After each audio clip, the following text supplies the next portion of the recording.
All right, welcome back to the shop.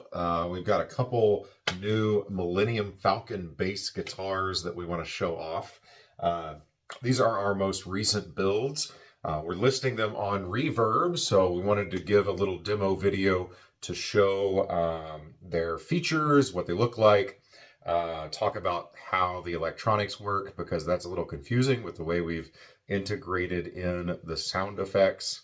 As well as just kind of make a little video about them so that we have that in case we do sell them. So first one we'll talk about is this 4-string version. This is number 179. Now that is not the 179th Millennium Falcon guitar we've made. Although we've made several now, that's just number 179 guitars that we've made. Each guitar that we make is hand signed and numbered by us with our logo somewhere on the guitar. This one uses a recycled Squire P bass neck, 4 strings with the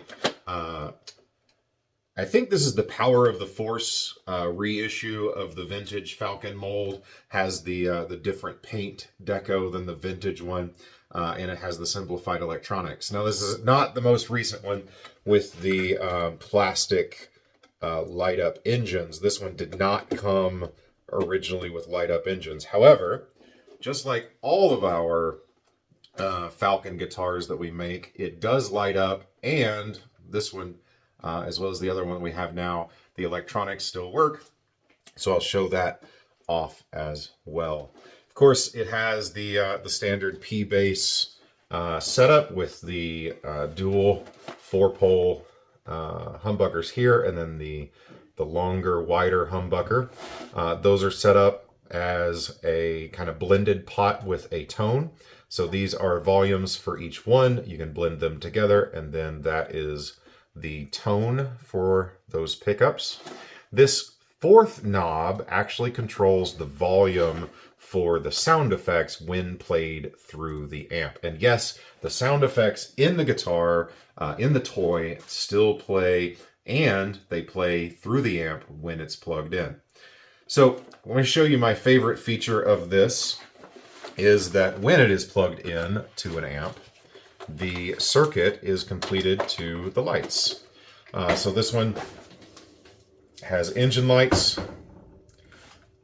that light up, has lights on the inside, has the headlights that light up, as well as a couple lights inside the cockpit as well. And the cockpit's still open, so if you want to put an action figure in there, you can, and it just snaps back into place. Of course, you got the volume knobs, the tone knob, and the sound effects knob. All the sound effect buttons are up here at the top in the same place that they originally were.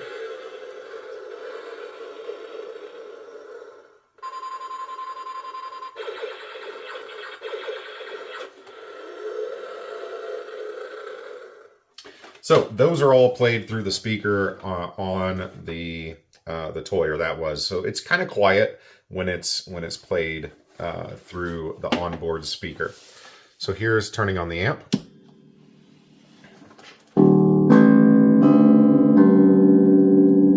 Okay, plays just like a standard bass guitar. And then this volume knob here allows you to control how loud the sound effects are through the amplifier. Now, a weird kind of quirk of this is that the tone knob actually does control the sound effects also. So by playing around with the tone knob, you can cut out some of the harshness of those and still play the guitar. It's a little out of tune. Should have tuned it before the video.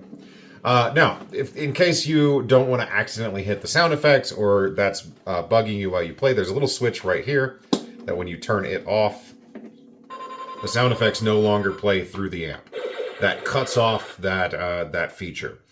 So they'll play still through the onboard speaker in the bass or in the toy, but it will not play through the amp when that switch is flipped up. So flip down, that engages it.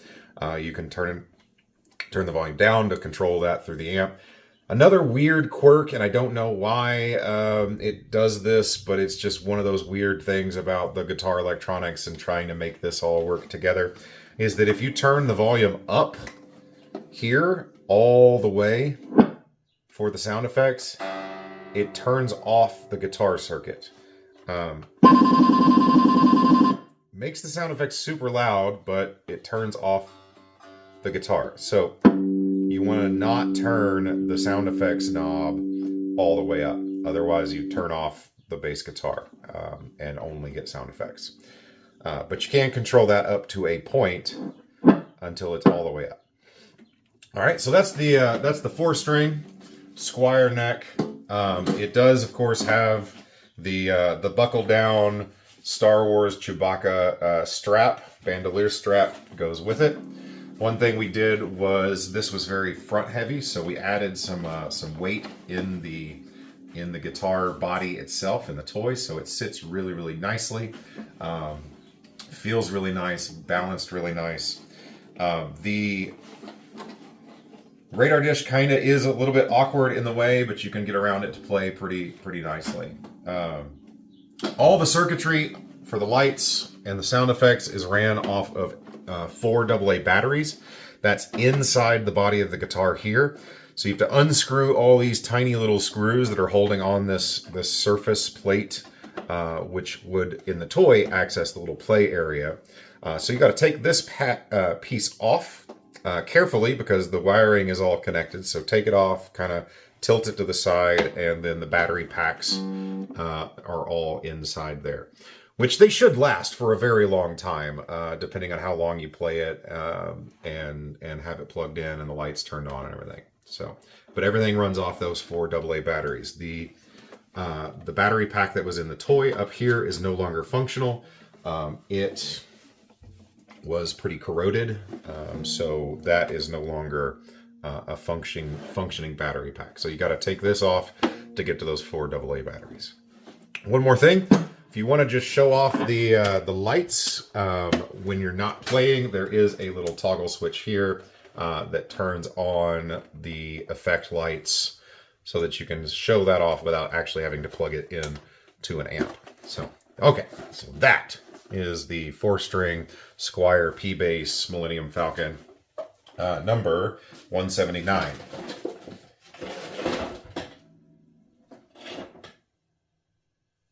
Okay, our other Millennium Falcon bass that we have right now is this 5-string Rogue bass guitar. This is the first 5-string version I think we've done. This Rogue neck came to us second hand. Added some logos there. Please don't come at us, Disney. This uses the same Power of the Force Millennium Falcon toy as the bass. Same general features as the other one. Same Chewbacca strap. Same deal with the electronics. Still plays through the toy, but also plays through the amp when plugged in. Same thing with the balance. We put some weights in. There is a switch to toggle the effects. This one's back here by the engines. So we got the engine lights, cockpit lights, headlights. All of those ran off that 4 AA batteries. Same thing with the electronics when plugged into the amp. Those come on as well. This one, electronics are set up a little differently. We did a volume and tone for each of the humbuckers here. So you can blend them, change the tone of each, and then this 5th knob. So this is volume, tone for the first, and then volume, tone for the second. And then this volume here is for the sound effects. Just like the other, this one plays the sound effects through the amp.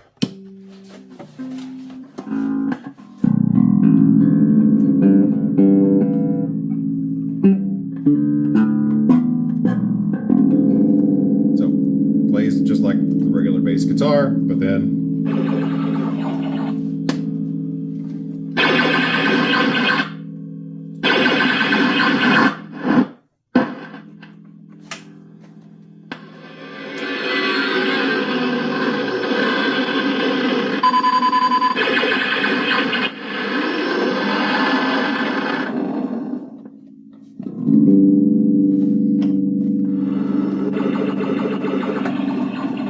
again, though, that weird effect of if you turn the sound effects all the way up, turns off the guitar circuit. So that's just something you want to be careful with. And always, we add the little toggle switch here to turn off the sound effects altogether. So that prevents it from playing. And it also prevents the volume switch from turning off the guitar circuit. So, yeah. So that is the Rogue 5-string version. A little different setup with how we arrange the electronics. Different setup with the electronics themselves. A little wider neck and bridge, being that 5-string. But I'm really happy with how this one turned out. These are going to be both available on Reverb until they sell. But I'm sure we're going to build more as we find more of these Falcon guitars, although they are becoming more and more scarce. So be on the lookout for more. We've also got a couple popcorn bucket Falcons in the works. We have a 6-string version. We have a Rogue one, or sorry, no, we have a Snow Speeder. The Snow Speeder Black Series 6-string guitar. We have a C-3PO carrying case 6-string guitar. Those are available on Reverb as well. I think we've done videos on those before also. So check those out. Let us know what you think of these Rebel basses.